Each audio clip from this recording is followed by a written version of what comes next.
અદ્ભુત ગ્રંથો હોય એ દેશના લોકો દિવેલ પીધેલા ફરે. મને બહુ દુઃખ છે ને એટલે હું આ બકવાસ કરું કે જાગો બોસ.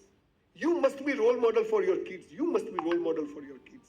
તમારા બાળકોને તમને જોઈને લાગવું છે કે મારા બાપ જેવા બનવું. આ તો બાપ જ બેટા સંભાળીને ચાલજે, તું સંભાળીને ચાલ, એનું તો બધું થશે.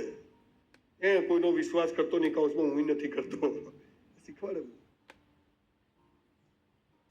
બહુ સરસ જીવન છે. મોટી મોટી વાતોથી નથી જીવાતું, નાની નાની વાતોથી જીવન જીવાય. તકલીફ શું કરી ખાલી સ્કૂલ વાળાએ, આપણા દેશમાં જે સ્કૂલો છે ને, એટલે મેં આવી સ્કૂલ બનાવવાનું નક્કી કર્યું. મેં કેવી સ્કૂલોનું સપનું છે. મારી સ્કૂલ 15 એકર જગ્યામાં હશે, કોઈ પણ સ્કૂલ. અત્યારે મહેસાણા અને અંકલેશ્વરમાં હું કામ શરૂ કરીને આવ્યો છું. ગુજરાતના તમામ જિલ્લાઓમાં એક સ્કૂલ ખોલવી છે અને ગુજરાતની સૌથી મોટી યુનિવર્સિટી બગોદરા પાસે 500 એકર જગ્યામાં ખોલવી છે. બિગેસ્ટ જગ્યા મેં લઈ લીધી છે, એનું કામ ટૂંક સમયમાં શરૂ કરવાનું છે. કેવી યુનિવર્સિટી, કેવી સ્કૂલ? મારી સ્કૂલ છે ને કેવી તમે